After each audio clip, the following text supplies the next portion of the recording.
La presentación del libro El Cerebro Argentino es organizada en forma conjunta entre el municipio de Tandil, la Universidad Nacional del Centro de la Provincia de Buenos Aires y la Cámara Empresaria de Tandil. Se lleva a cabo promoviendo un encuentro educativo de divulgación científica y desarrollo comunitario. En el libro El Cerebro Argentino, el doctor Manes nos propone una invitación a pensar cómo somos los argentinos. Y nos plantea que aunque no seamos conscientes, unos con otros nos influimos en la forma que vemos el mundo, en la manera que enfocamos los problemas y en cómo los resolvemos. Y así vamos construyendo una sociedad como la nuestra, con sus esquemas mentales, su particular relación con el pasado y el futuro, sus pasiones, sus crisis periódicas, su moral, su modo de entender y de buscar la felicidad. Comentarles también que Facundo Manes es neurólogo, neurocientífico y rector de la Universidad Favaloro. Se graduó en la Facultad de Medicina de la Universidad de Buenos Aires y es doctor en ciencias en la University of Cambridge, Inglaterra. Una vez concluida su formación de posgrado en el exterior, tanto en Estados Unidos como Inglaterra, regresó al país con el firme compromiso de desarrollar recursos locales a fin de mejorar los estándares clínicos y de investigación en neurociencias cognitivas y neuropsiquiatría. Creó el INECO, Instituto de Neurología Cognitiva, y el Instituto de Neurociencias de la Fundación Favaloro. Es profesor e invitado a exponer en diversas universidades del mundo. Ha publicado más de 190 trabajos científicos en las más prestigiosas revistas relacionadas con las ciencias de la investigación. Es siempre estimulante recibir a un científico argentino de reconocimiento nacional e internacional, pero fundamentalmente recibir a un hombre que nos propone pensar. Viene a presentar su último libro, El Cerebro Argentino. Volvemos a dar la bienvenida al doctor Facundo Manes.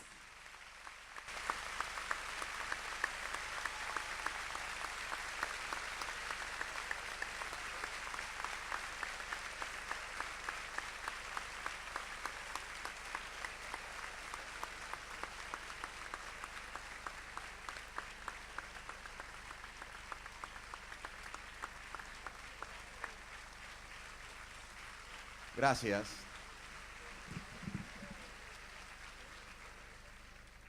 Muchas gracias de corazón. Para mí es un gran placer estar en Tandil. Agradezco a toda la gente que ha venido también de ciudades vecinas, a las autoridades, a Miguel, el intendente, por todo su afecto y hospitalidad, a Roberto, de la Universidad Nacional del Centro, por también la hospitalidad y ayudar a esta increíble organización, a Patricio de la Cámara Empresaria de Tandil y también a Julio, mi amigo, que ha dado su vida en estos días para que esto sea una organización impecable como lo es. También quiero agradecer a todos los que organizaron y trabajaron para que hoy estemos acá. Estoy seguro que si les pregunto o les preguntara a cada uno de ustedes por qué tomaron un rato de un viernes lluvioso para venir acá, creo que me dirían que están interesados en pensar el futuro del país, en pensar cómo la ciencia puede contribuir a la construcción de una nueva Argentina.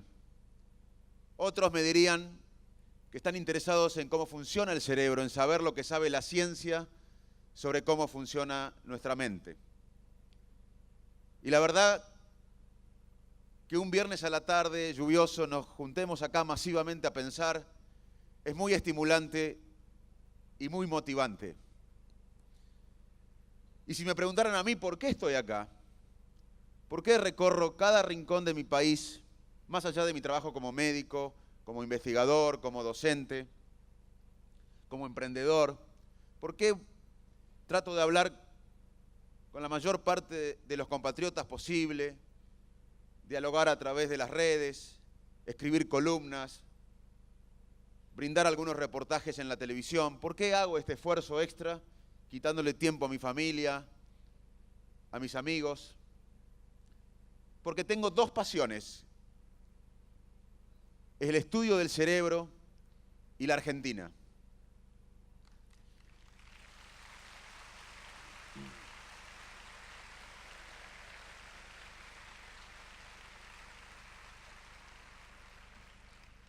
Y el mensaje sobre el país, el mensaje que tengo sobre el país, no soy el único, pero tenemos que convencernos cada uno de los argentinos, es que nuestra gran apuesta como nación en el siglo XXI es y debe ser el conocimiento, la educación de calidad, el cuidado de los cerebros de los argentinos.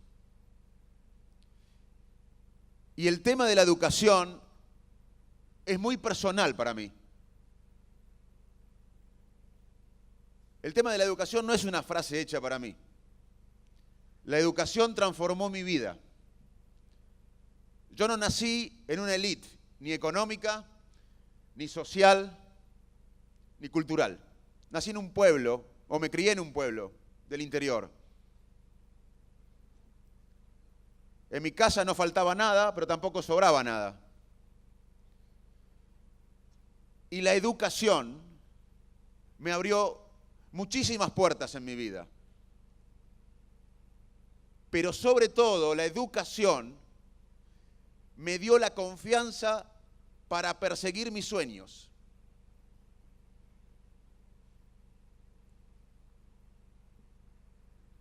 Y también me dio la oportunidad de tener una voz en este país. Y quiero usar esta voz para convencerlos a todos los argentinos que la riqueza de un país hoy no es el recurso natural. Es importante tener recursos naturales, muy importante, y somos afortunados los argentinos en tener recursos naturales. Pero hoy no es lo más importante para el desarrollo y la inclusión. De hecho, tenemos grandes recursos naturales y tenemos 1/3 de pobres. Tampoco lo es el capital financiero, lo más importante de un país. Mi mensaje es que lo más importante del país es lo que tenemos los argentinos en la cabeza, nuestro cerebro. Y de eso vamos a hablar también. Les voy a contar algunas cosas que aprendió la neurociencia sobre cómo funciona nuestra mente. ¿Qué es la neurociencia? La neurociencia es una rama, un área de la ciencia que estudia el sistema nervioso, lo que nos hace humanos. Y las neurociencias cognitivas es una especialidad en la que me formé, que estudia los procesos cerebrales como la memoria, la toma de decisiones, cómo la emoción influye en nuestra conducta, la atención, cómo percibimos la realidad. Nosotros no vemos por los ojos. Los ojos transmiten información a la parte posterior del cerebro y la parte posterior del cerebro genera la realidad, que muchas veces coincide con lo que es la realidad, pero muchas veces no. A veces nuestro cerebro genera una realidad que no coincide con la realidad. ¿Por qué hay tanto interés en las neurociencias? No solo en Argentina, en todo el mundo. Primero, porque las enfermedades del cerebro son la principal causa de discapacidad en el mundo. Y cuando hablo de enfermedades del cerebro, no hablo solamente de Alzheimer, traumatismo de cráneo, Parkinson, autismo, sino también hablo de depresión, ansiedad crónica, patológica, estrés crónico, insomnio.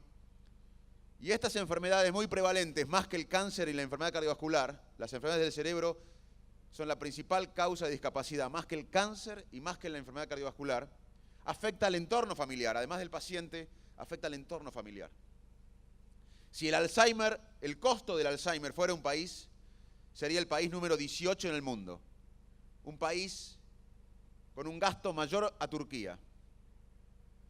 O sea que hoy las enfermedades del cerebro son muy prevalentes y es un problema humano, es un problema social, médico, político y económico. Además hay interés en las neurociencias porque todos tenemos cerebro y tenemos ganas de conocer cómo funciona nuestra mente. Y además la neurociencia está aportando datos que van a impactar en todas las esferas, porque todo lo hacemos con el cerebro. Ahora estamos respirando, saben que están respirando porque se los dije, pero hace unos segundos estaban respirando y había una parte del cerebro que controlaba la respiración. Desde respirar hasta resolver los problemas o dilemas más complejos del día, todo lo hacemos con el cerebro. Y los avances del estudio del cerebro van a impactar en la educación, en la ley, en la economía, en la filosofía, en todo lo que hacemos, porque todo lo hacemos con el cerebro. ¿Cómo va a impactar en la educación? Bueno, hoy sabemos, yo soy rector, tengo el enorme privilegio de ser rector de la Universidad Favaloro. Tengo el enorme privilegio y la gran responsabilidad de contribuir con mi granito de arena al sueño de uno de los argentinos más importantes del siglo XX, el doctor René Favaloro.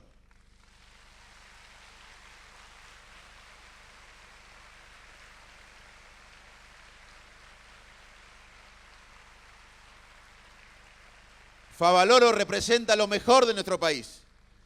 Él nació en una casa humilde y a través de la educación pública, pero también del esfuerzo, de los valores, del trabajo, de la visión a largo plazo, de no ceder a la recompensa inmediata por el largo plazo, del compromiso social, de irse al exterior y volver y generar un centro de medicina de nivel internacional.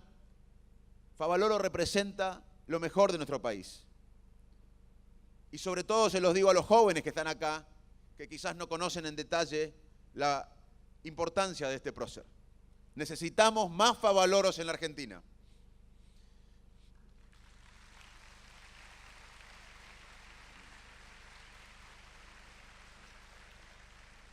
Como rector, muchas veces me vienen a decir de la educación a distancia. Y la verdad que me gusta la educación a distancia, es muy importante, pero como soy neurocientífico, podría ser rector siendo matemático, físico, pero soy un rector que viene de las neurociencias. También soy un poco escéptico con la educación a distancia como único método. Obviamente que es interesante, es importante, yo la uso. Muchas veces, ahora que estoy recorriendo el país, no puedo viajar tanto al exterior como antes, y veo conferencias, cursos en inglés, en castellano, en el exterior, en mi celular, en mi computadora, y valoro la educación a distancia, obviamente, es muy importante. Pero como neurocientífico sé que el contacto personal es irreemplazable. Por eso el docente va a ser irreemplazable.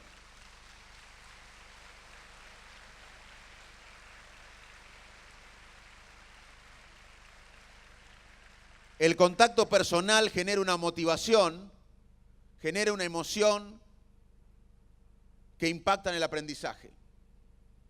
Así que, por suerte, el docente será irreemplazable. Es más, el docente debe ser el trabajo más importante de nuestro país. La Argentina tendrá un gran futuro cuando pongamos al docente como el trabajo más prestigioso de la Argentina.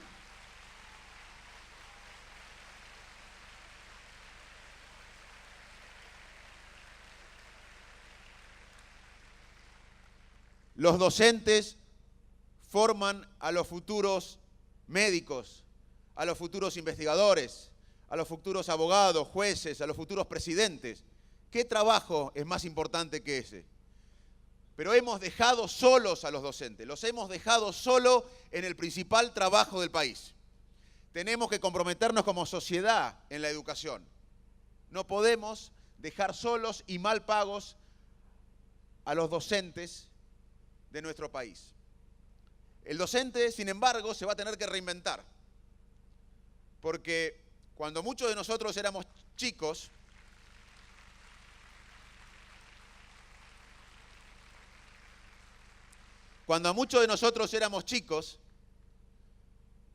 respetábamos al docente porque nos contaba una información que no conocíamos, que San Martín cursó los Andes, que Sarmiento creó la educación pública, fue clave en la educación pública. Entonces nosotros miramos con admiración al docente porque tenía información que nos transmitía y que nosotros no conocíamos. Hoy, un chico con un celular y con acceso a Internet tiene más información que el presidente de Estados Unidos cuando decidió conquistar la Luna. O sea que la información está disponible. No era como en la época que éramos jóvenes, muchos de nosotros, que la información las transmitía el docente. Hoy la información está disponible y va a estar más disponible. O sea que el rol del docente no va a ser tanto en transmitir la información, sino en ver qué hacemos con esta información. Cómo generamos nueva información con la información disponible. Cómo comunicamos la información. Cómo trabajamos en equipo para generar nueva información. Pero el rol del docente va a ser imprescindible. La neurociencia también va a impactar la ley, no solo la educación. Hoy sabemos, por ejemplo, gracias a la neurociencia, que la educación a distancia es importante, pero nunca va a reemplazar al factor humano. Y que en el futuro va a haber educación mixta, a distancia, pero también con el docente. También la neurociencia va a impactar en la ley, porque hoy sabemos cómo los humanos tomamos decisiones, cómo memorizamos. Sabemos que la memoria, nuestra memoria, y nuestra vida es nuestras memorias. Sabemos que la memoria no es una cámara fotográfica. Cada vez que contamos algo, que evocamos algo, lo podemos reconstruir. Cuando contamos algo, evocamos algo, la memoria se hace inestable y ahí se puede ser cambiada o modificada y luego guardada. Y como decía Gabriel García Márquez, Premio Nobel de Literatura, la vida no es la que vivimos, sino cómo la recordamos para contarla. Y hoy sabemos desde la ciencia que García Márquez tenía razón. La vida no es la que vivimos, sino cómo la recordamos para contarla. Porque la memoria es como un documento Word. Hoy viernes abrimos un documento Word, esta noche cuando llegamos, charla de neurociencia en el Club Independiente. Y ponemos todo lo que se acuerdan, lo que anotaron. Nos vamos a dormir, mañana abren el documento Word de la charla acá, de Independiente, modifican, van a Facebook o YouTube y ven nueva información de neurociencias, guardan el documento y el domingo abren el documento. Cuando abren el documento el domingo no van a verlo del viernes, van a verlo del sábado. Y así funciona nuestra memoria. Cuando contamos algo, la memoria se hace inestable y se puede modificar. Luego la guardamos. Y cuando recordamos al día siguiente, no recordamos el hecho vivido, sino cómo lo guardamos la última vez. Y eso tiene un impacto en la memoria de los testigos, por ejemplo. Un experimento en Estados Unidos mostró que había 297 casos de personas que estaban presas por homicidio. Se los acusaba de haber matado a alguien. Estaban condenadas y presas por eso. Con el tiempo hubo material genético en la escena del crimen y se demostró que ninguno de ellos había cometido el crimen. Los liberaron a todos, obviamente, pero fueron a ver por qué los condenaron. Y más del 70% fue condenado por los testigos. Porque los testigos decían, ¿fue él o fue ella? Y no es que los testigos tenían un encono personal con él o con ella. Es que la memoria, cada vez que le contamos algo, se puede transformar. O sea que claramente la neurociencia, como les dije, va a impactar en la educación, porque sabemos del valor del contacto humano. Va a impactar en la ley, por lo que le conté y por otros experimentos más. Va a impactar en la filosofía. Va a impactar en todo lo que hacemos. Por eso hay interés en la neurociencia. Ahora, ¿cómo entender el cerebro? Bueno, hay que entender nuestro cerebro como un producto de la evolución.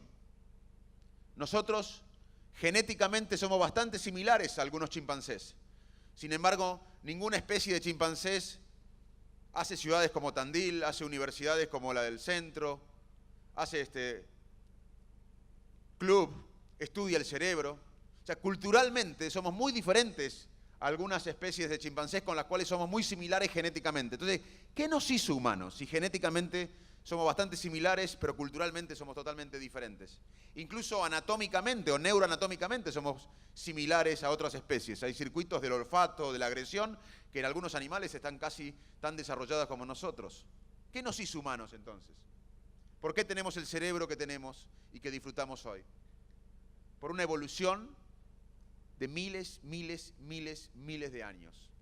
En esa evolución hubo saltos evolutivos que se produjeron en miles de años, Por ejemplo, ser bípedos nos permitió la gestualidad. No siempre fuimos bípedos.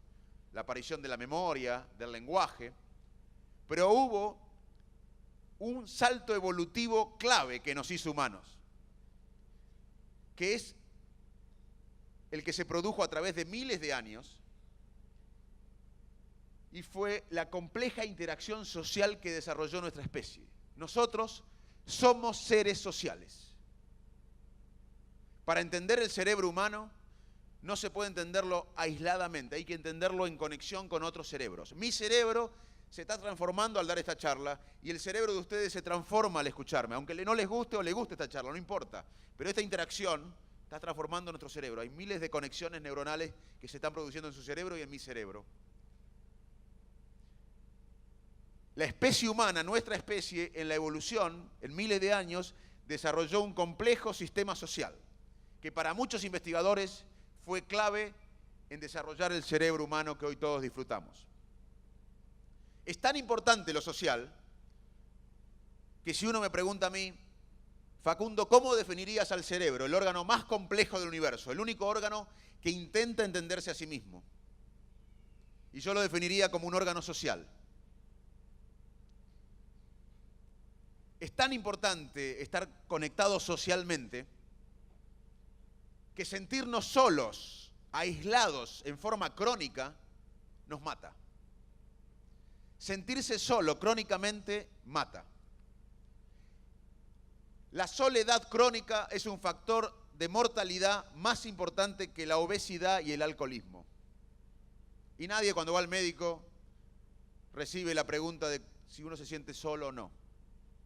Nos miden el colesterol, la glucemia, pero sentirse solo crónicamente es un factor de mortalidad. Estar conectados es un mecanismo biológico como tener sed y hambre. Cuando uno tiene sed, toma agua y es un buen antídoto. Cuando uno tiene hambre, si tiene suerte va a la heladera, encuentra algo y come algo. Y es un antídoto. Pero cuando uno se siente solo, no es tan fácil crear vínculos humanos profundos. No podemos salir a la calle y decir, quiero amigos. Se necesita tiempo.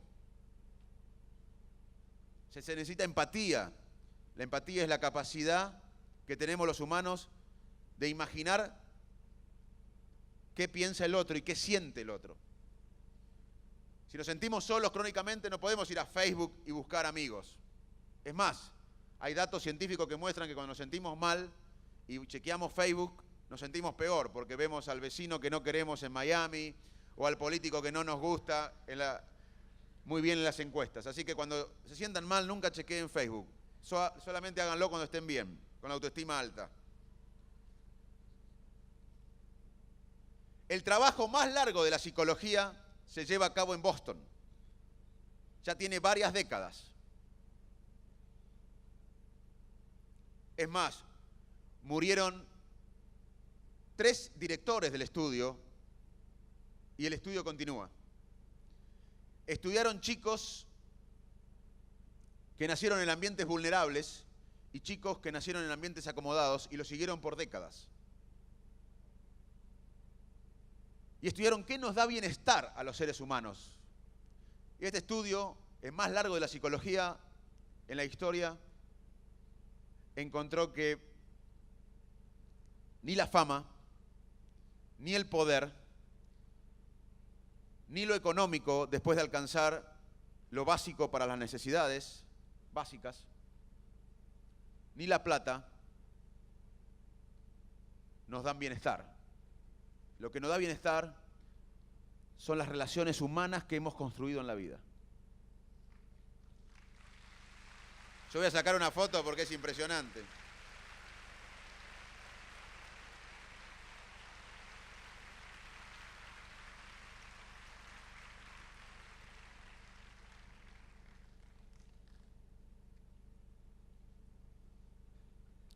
También otra cosa que nos hizo humanos, otro salto evolutivo luego de adquirir esta complejidad social, nos guste o no, es la capacidad de engañar al otro. Es algo habitual que hacemos todos.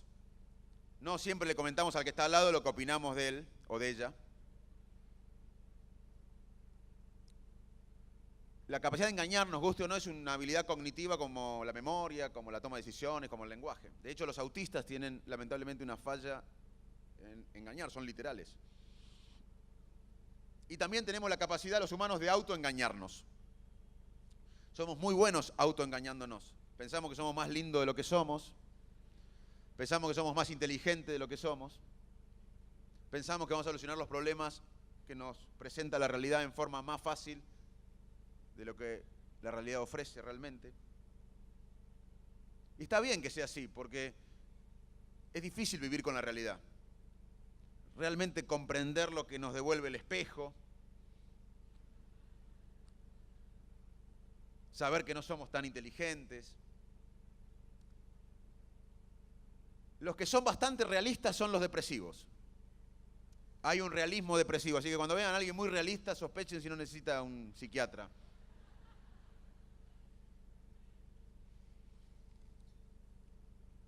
En todos estos años, miles y miles y miles de años de evolución, nuestro cerebro desarrolló un sistema de toma de decisiones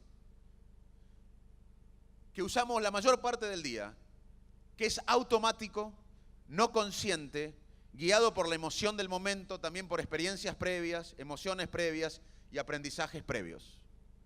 Sí, vivimos así, en piloto automático. Por eso es difícil cambiar los hábitos, porque vivimos en piloto automático la mayor parte del tiempo. No podríamos vivir en forma racional, porque para tomar una decisión lógica, racional, deliberada, analítica, necesitamos dos cosas que no tenemos los seres humanos permanentemente. Una es recursos cognitivos. Los recursos cognitivos son limitados. ¿Quieren saber por qué los recursos cognitivos son limitados? Bueno, hoy sabemos que mandar un texto mientras manejamos genera la misma incidencia de choque que manejar alcoholizado. Hablar por teléfono mientras manejamos genera la misma incidencia de choque que manejar alcoholizado. En Inglaterra está prohibido hablar por teléfono mientras manejamos, o sea, mientras se maneja, pero está autorizado hablar por manos libres. Y en realidad, las manos libres, hablar por manos libres también genera la misma incidencia de choque que manejar alcoholizados. Porque no es la mano, es la atención que se dispersa. ¿Quieren saber más sobre por qué los recursos cognitivos son limitados? Imagínense un sábado mañana a la tarde, queremos descansar en nuestra casa y decimos, bueno, no quiero descansar, no hago nada. Y empezamos con la tablet o el celular a chequear emails, WhatsApp, Twitter, el Diario 1, el Diario de Tandil, el Diario de Buenos Aires, el Diario de Madrid, CNN en español.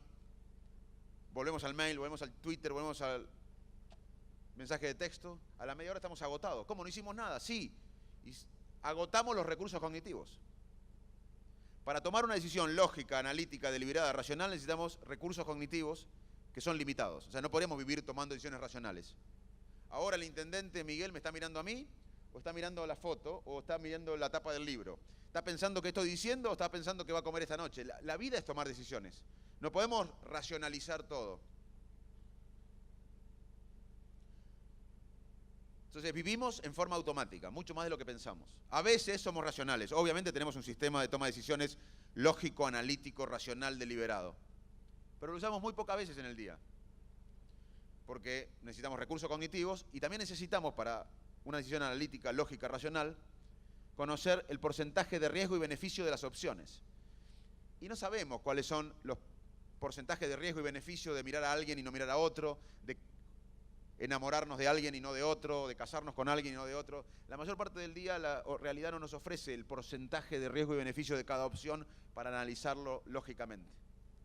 Así que como no tenemos durante todo el día los dos requisitos que se necesitan para tomar una decisión lógica, racional, deliberada, vivimos en piloto automático con atajos mentales que vamos construyendo con nuestra experiencia de que somos chiquitos. Entonces vamos pensando con atajos mentales que generan esquemas mentales y así vivimos. Los porteños son agrandados, los cordobeses son graciosos, los ingleses son unos piratas, hay ingleses bárbaros, hay cordobeses que no son graciosos, hay porteños que son humildes, pero vamos creciendo con esquemas mentales y así funcionamos.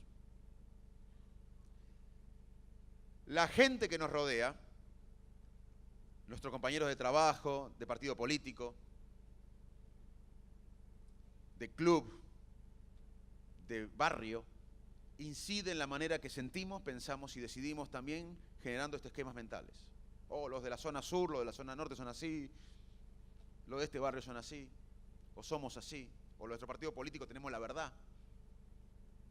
A veces hay semillas, o casi siempre hay semillas de verdad en lo que piensa el otro, pero no escuchamos al otro. Cuando estamos en una discusión, sobre todo política, ahora que hay grieta en Argentina, cosa que pasa en todo el mundo, hay divisiones políticas, miren qué pasa en Estados Unidos, en Inglaterra, con los laboristas y conservadores, en Estados Unidos con los demócratas y republicanos.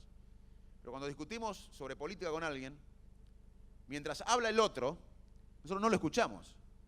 Lo que hacemos es pensar argumentos que refuercen nuestra posición previa. Así que a veces hay que salir de los esquemas mentales.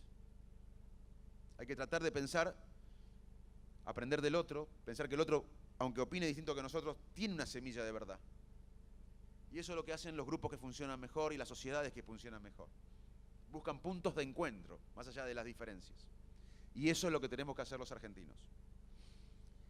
Además de las personas que nos rodean, las sociedades en que vivimos y las historias compartidas, las memorias colectivas, las Malvinas, las crisis, la hiperinflación, la pobreza, la corrupción, las historias de nuestras sociedades generan esquemas mentales. Por eso con Mateo escribimos este libro, para invitarlos a los argentinos a pensar qué esquemas mentales tenemos como sociedad.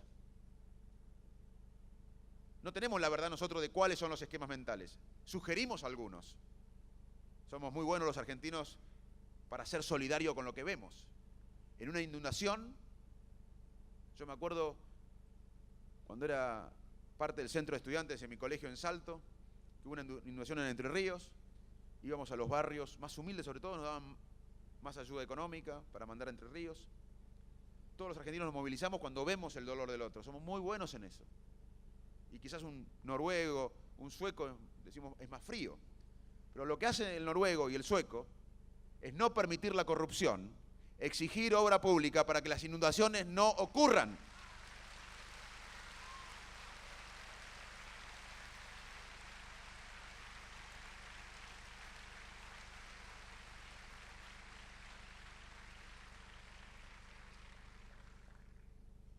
También los argentinos a veces nos concentramos solamente en el corto plazo y no miramos tanto el largo plazo. Siempre digo que si la Argentina fuera un hospital, sería básicamente una guardia, donde siempre estamos con lo urgente. Es importante lo urgente, en el hospital es muy importante la guardia, donde suturamos las heridas, frenamos la hemorragia, es muy importante la guardia. Pero el hospital es también prevención, es investigación, es innovación, es internación. En la Argentina tenemos que concentrarnos en lo urgente, pero también tenemos que ver el largo plazo.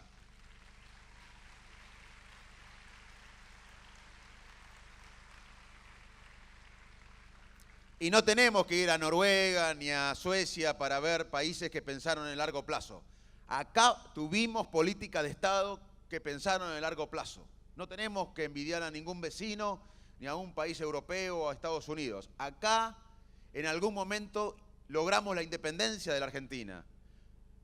Formamos la República, construimos la República, luchamos por la justicia social. Héroes crearon la educación pública.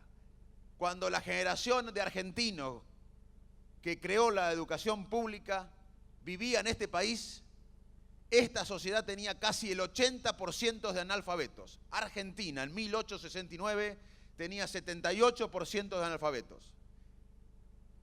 Esos héroes de la patria que hicieron la educación pública, gratuita, igualitaria, construyeron un país y lucharon por un país que no iban a ver.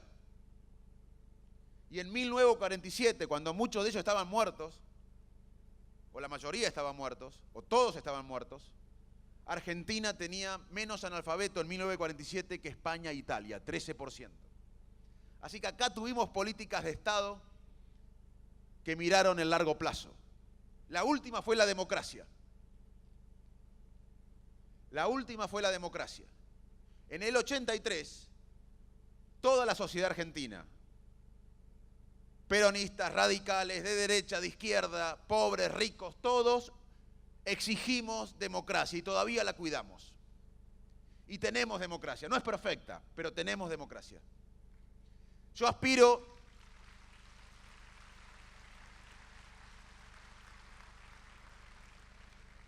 a que los argentinos seamos creativos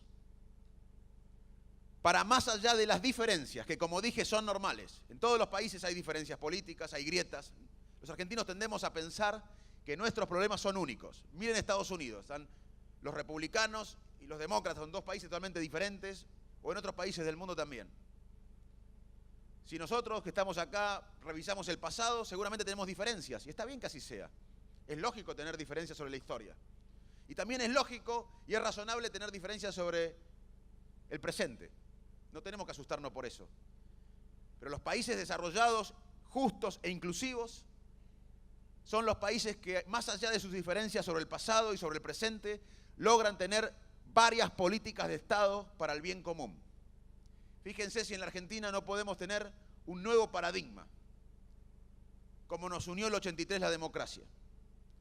Para mí, humildemente, y para muchos argentinos, pero yo tengo esta voz y me da el privilegio de decirlo más masivamente que otros argentinos, el nuevo paradigma es el conocimiento.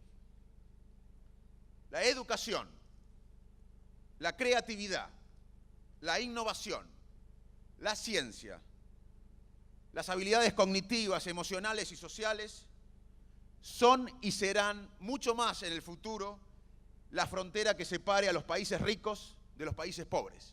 Y nosotros tenemos que definir qué queremos para nuestro país. El mundo se transforma de manera drástica. Todo lo que estamos viviendo hoy tiene muy poco que ver con lo que vivíamos hace 30 años. La manera de comunicarnos, de viajar. ¿Se acuerdan del fax? Del fotógrafo que revelaba los rollos. Todo está cambiando. La salud, la manera de enseñar. El futuro se acerca rápidamente y es difícil incluso predecir cómo serán los trabajos en el futuro. Yo tengo 2 hijos, Manuelita de 11 y Pedro de 8. Ellos van a tener alrededor de 7 trabajos en su vida y la mayoría de esos trabajos no fueron inventados.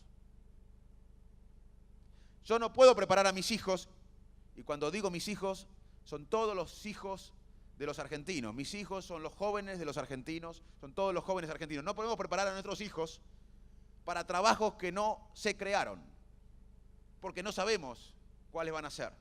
Pero sí podemos prepararlos para manejar la incertidumbre y para tener un cerebro apto socialmente, cognitivamente y emocionalmente para generar los nuevos trabajos. Y esa es nuestra obligación como país. Hoy el panorama no es fácil. Tenemos malnutrición en un país que produce alimentos para 10 argentinas. Esto es inmoral, es una vergüenza y es una hipoteca social. 2 chicos menores de 2 años, uno tiene algún tipo de malnutrición en la Argentina. Tenemos 1/3 de pobres en nuestro país. Hoy sabemos desde la ciencia que vivir en la pobreza, más allá que uno se alimente bien, vivir en un contexto de pobreza genera conductas que perpetúan la pobreza. Los 2/3 que podemos comer y podemos vivir dignamente, tenemos que ver al 1/3 de pobres como hermanos y no solo ayudarnos, sino sentir su dolor. Tener empatía no es solamente ayudar, sino es sentir el dolor, el sufrimiento de ellos. Como si pasara en una familia, porque un país también es una familia, mucho más grande. La educación no es buena en nuestro país. Fuimos la meca en Latinoamérica en educación. Hoy estamos detrás de los vecinos en varios índices, en varias mediciones. Y en vez de preocuparnos por esto, como sociedad, criticamos los índices de medición. Es como si yo como médico veo a un paciente con fiebre y en vez de preocuparme por curar la fiebre, por bajarle la fiebre y ver la causa de la fiebre, critico el termómetro.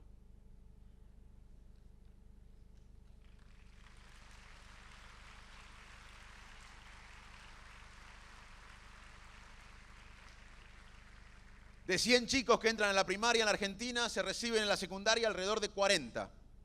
60 o más no se reciben, no terminan la secundaria. De los 40 que se reciben en la secundaria, aproximadamente la mitad comprende un texto complejo. Tenemos analfabetos funcionales. Saben leer, pero no comprenden que leen. ¿Cómo vamos a competir en un mundo interconectado, basado en el conocimiento? Nos guste o no, ya el mundo es así. Un chico en un garage de La Matanza va a competir por un trabajo en Ámsterdam con alguien de Shanghái, con un chiquito de la India. Hoy el mundo está interconectado, basado en el conocimiento. Y nuestros hijos están malnutridos y con mala educación. El paradigma del conocimiento incluye la preservación de los cerebros argentinos.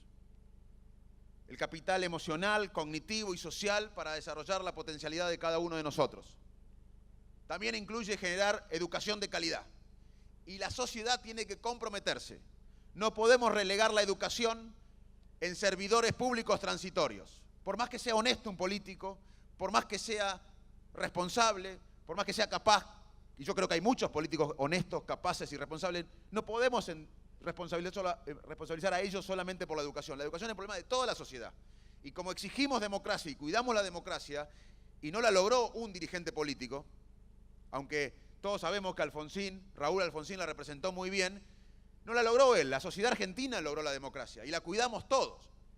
Lo mismo tenemos que hacer con el conocimiento, que hoy no está ni en las prioridades de nuestro país. Y las prioridades de nuestro país, la pobreza, la inseguridad, tienen que ver con la educación y el conocimiento. La pobreza no se reduce solamente con crecimiento económico. De hecho, en Argentina tuvimos crecimientos económicos y no hubo reducción de la pobreza. Tiene que haber crecimiento económico, pero además tiene que haber inversión y una revolución en la educación para reducir la pobreza. El arma más importante para reducir la pobreza en el siglo XXI es la educación.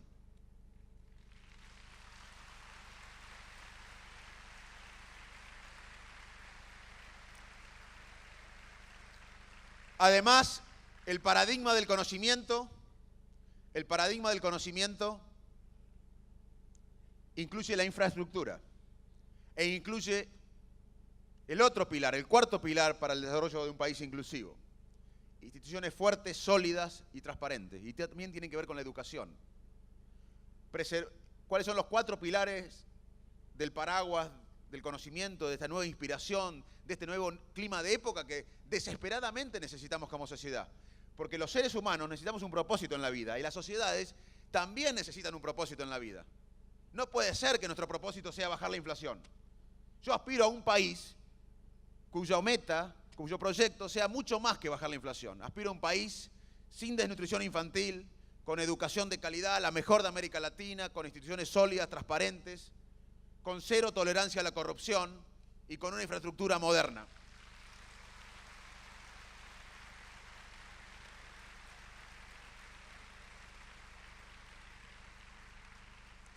¿Cuáles son las metas que persigue la sociedad del conocimiento? Educación de calidad para todos, que todos jueguen el partido. Hoy en Argentina no todos juegan el partido. Decimos, los argentinos somos creativos, una élite es creativa. 1/3 de argentinos viven en la pobreza y su preocupación es ser creativos para ver qué comer en un rato. Educación de calidad para todos. Todos son todos, no solo los que concurren a las escuelas universitarias o las de la élite cultural y económica. Protección prioritaria de los cerebros en desarrollo, que todos jueguen el partido. La ciencia y la técnica atravesando estamentos y colaborando con las políticas de los estados, de las empresas y de las instituciones. Y me alegra saber que Tandil está en la vanguardia de la provincia de Buenos Aires en ciencia, innovación y tecnología.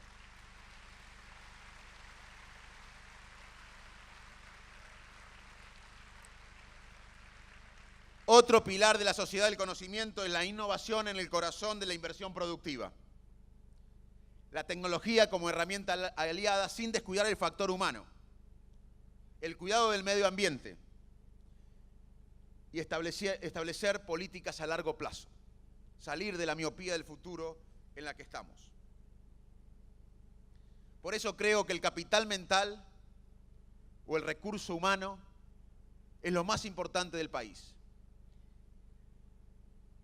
y por un pedido de la gobernadora María Eugenia Vidal, estoy aportando ad honorem con otros científicos mi conocimiento desde la ciencia en una unidad ejecutora para impulsar el recurso cognitivo, emocional y social de cada bonaerense como principal política de Estado.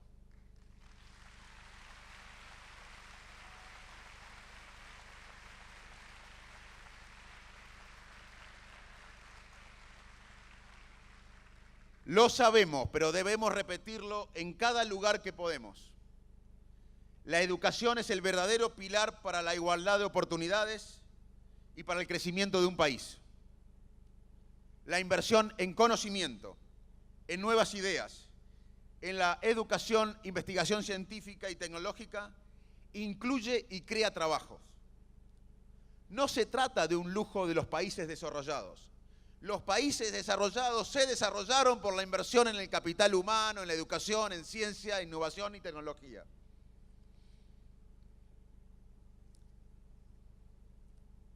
Las crisis y las desigualdades no las provocan las personas que viven en la pobreza, sino esas personas son las víctimas de la situación. Lo repito, la pobreza produce un impuesto cognitivo. Esa es nuestra principal prioridad. ¿Qué otra prioridad tenemos en nuestro país? Pero esto lo tenemos que lograr entre todos. Hoy, alrededor de 60 millones de chicos, 57 para ser más exactos, no van a la escuela en todo el mundo. Esto se debe, por ejemplo, en Alepo ahora, por las guerras, por conflictos humanitarios. Acá en Argentina no tenemos ni guerra ni conflicto humanitario. Como 44 millones de personas viviendo en un territorio casi como la India, donde viven más de 1.000 millones de personas, no podemos resolver el tema de la pobreza y de la educación de calidad. Esto tiene que ser un compromiso de todos. Hoy me preguntaba una periodista los factores detrás de la degradación de la educación en la Argentina. Y mi respuesta fue que son múltiples. Hay múltiples factores, no uno solo. Por supuesto que el bajo presupuesto, aunque ha mejorado en los últimos años, es necesario más. Además, esa mejora en el presupuesto no redundó en una mejor calidad educativa. Tenemos que mejorar la infraestructura y el contexto familiar. Los padres tenemos que involucrarnos en la educación. Los docentes, mal pagos, sin un entrenamiento adecuado, muchas veces ponen una voluntad extraordinaria, pero los padres tenemos que involucrarnos. ¿Dónde están los periodistas, los empresarios, los médicos, los abogados, los jueces, toda la sociedad ayudando codo a codo al docente en el trabajo más importante de un país? El rol del docente tiene que ser clave. No tenemos futuro si no ponemos a los docentes como el trabajo más prestigioso del país y si no logramos que los chicos en la secundaria, los chicos más capacitados, quieran ser docentes. En Finlandia, los chicos con mejores notas en la secundaria quieren ser docentes. Para ellos es un privilegio enorme ser docentes. Eso también depende de nosotros, de nuestra sociedad. En nuestro país y en la provincia de Buenos Aires, la preocupación más importante desde hace tiempo es la inseguridad. Esto es lógico, a nadie le gusta vivir en contexto de peligro. Aparte, el miedo paraliza. El miedo es una emoción que compartimos con otras especies y quizás es la emoción que nos permite sobrevivir, porque detecta el peligro. Pero no podemos vivir con miedo porque nos paraliza. Ahora, no es conveniente que esta situación de inseguridad traiga como corolario una discusión estéril sobre la dureza o no de la mano que reprime el delito, o de la justicia por mano propia, o quién es la víctima y el victimario. ¿Cómo puede ser que no hayamos logrado entender que la educación es clave para reducir la violencia? Hubo un trabajo en el servicio penitenciario de gente que estaba presa y lograba formarse o educarse en la cárcel, y luego reincidía mucho menos que la gente que estuvo presa y no se educó en la cárcel. La educación es central para el principal problema de los bonaerenses hoy, que es la inseguridad. Y la inclusión también es clave. Para terminar, quiero decirles que la ciencia, además de datos concretos para las políticas públicas, tiene para ofrecer su metodología de trabajo. Para mí, la metáfora de cómo trabajamos los científicos puede ayudar mucho a nuestra sociedad. Uno se asombra, sobre todo en esta época cuando están los premios Nobel, de los datos maravillosos que surgen de la investigación científica. Pero la ciencia tiene otro aspecto fundamental, que es cómo trabajamos. Cuando queremos hacer un trabajo científico, tenemos que revisar la literatura, ver qué se hizo antes y valorar lo que se hizo antes. Si un competidor hizo un experimento bueno sobre el área que queremos investigar, tenemos que ponerlo y tomarlo y citarlo. No podemos, por más que sea nuestro adversario, excluirlo. Si hizo algo bueno nuestro competidor o nuestro adversario de universidades, tenemos que incluirlo y citarlo. Si alguien de nuestra universidad, un amigo, hizo una investigación que no sirvió, tenemos que excluirla. Además de revisar el pasado, tomar lo bueno y dejar lo que no salió bien, tenemos que trabajar en equipo. Hoy el conocimiento se genera en equipo. Si hay 5 personas trabajando en un equipo, la inteligencia colectiva de ese grupo va a ser mucho más que la suma de las inteligencias individuales. Además, la ciencia imagina un futuro. No hay investigación científica seria si no imaginamos el futuro. Pedimos plata y somos ejecutivos en hacer el experimento con esa plata. Y después publicamos ese trabajo científico y nos exponemos a críticas. Aunque nos duela nuestro ego, nos exponemos en las críticas para que ese trabajo sea mejorado. Imagínense una sociedad que use la metáfora de la ciencia para el bien común, que revise el pasado, que tome lo bueno más allá que lo haya hecho el adversario político, que deje lo malo aunque lo haya hecho alguien de nuestro partido político, que trabajemos en equipo, que imaginemos un futuro con políticas de Estado y que nos expongamos a las críticas para las nuevas generaciones, porque nosotros tenemos que pensar un país para las próximas generaciones, no para las próximas elecciones.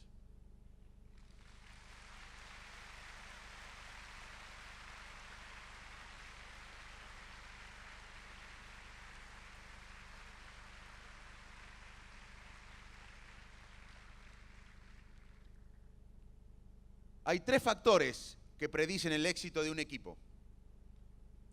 El primer factor es que haya altos niveles de empatía. Les recuerdo que la empatía es un proceso cerebral de imaginar qué siente el otro y sentir lo que siente el otro. Cuanto más empatía tienen los miembros del equipo, más posibilidades de éxito del equipo.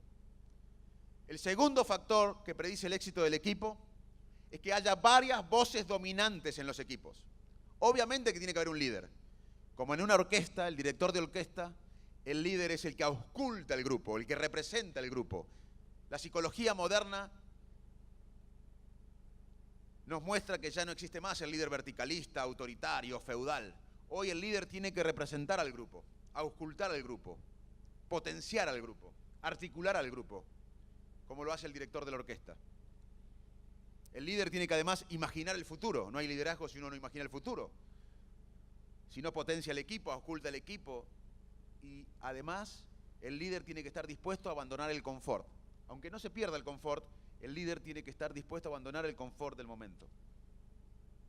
Obviamente que es importante el líder, pero además es importante que haya varias voces dominantes en los equipos. Primer factor que predice el éxito de un equipo, alta empatía en los miembros del equipo. Segundo factor que predice el éxito del equipo, varias voces dominantes en los equipos. Y tercer factor que predice el éxito del equipo, la presencia de mujeres en los equipos. La presencia de las mujeres en los equipos predice el éxito del equipo.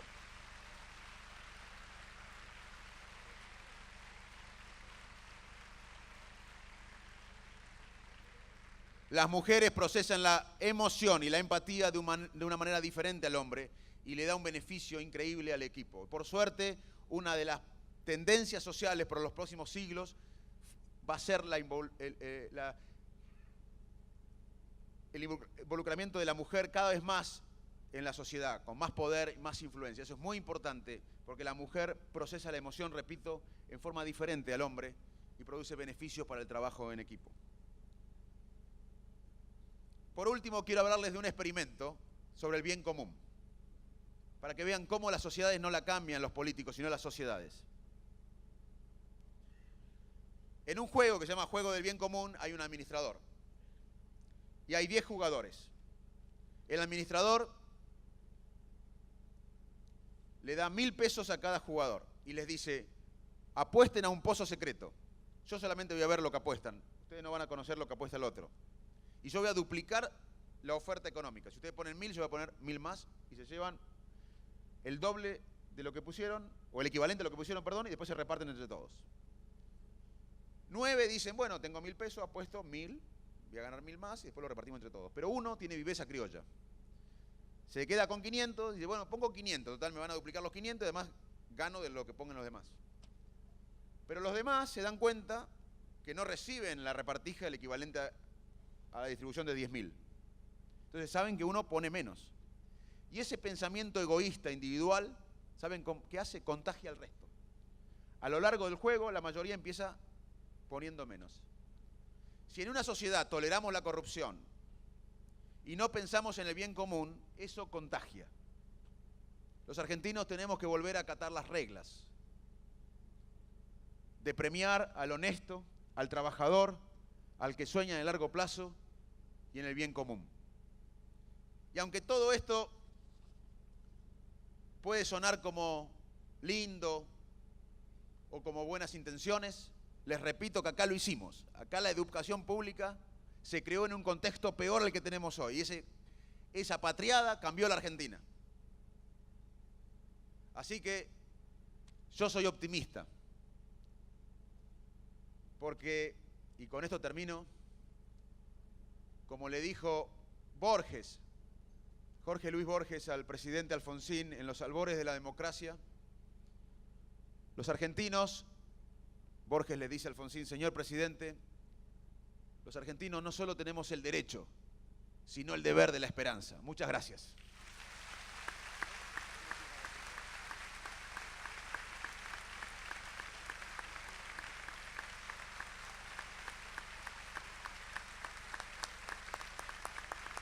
Señoras y señores, el doctor Facundo Manes.